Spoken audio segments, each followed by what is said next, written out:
utoaji wenye faida, au mambo ya kuzingatia wakati unamtolea Mungu ili utoaji wako wenye faida.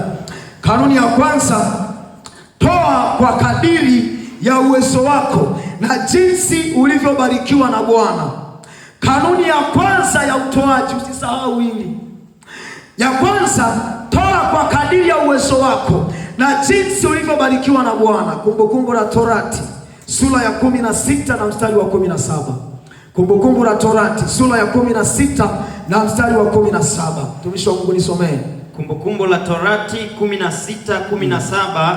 Neno la Mungu linasema, yes, kila mtu na atoe kama awezavyo, yes, kwa kadiri ya baraka ya Bwana Mungu wako alivyokupa. Kila mtu na atoe kwa kadiri ya uwezo wako. Bwana Yesu asifiwe. Na kwa kadiri ya baraka ambazo Bwana amekupa. Mnanielewa watumishi wa Mungu? Kwa jambo la kwanza, kanuni ya kwanza, ili ubarikiwa na Bwana, lazima utoe kulingana na uwezo wako. Mungu atusaidie. Toa kwa kadiri ya uwezo wako na kwa jinsi Bwana alivyokubariki. Mnanielewa watumishi wa Mungu? Kwa kadiri Bwana alivyokubariki, nenda mbele za Bwana ukamtolee Mungu kwa jinsi hiyo hiyo. Hicho ni kiwango cha kwanza. Mungu atusaidie.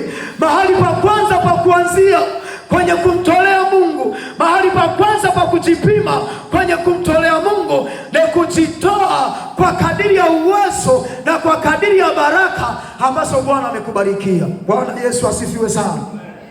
Naomba nisomee hapo Wakorintho wa 2:8-12.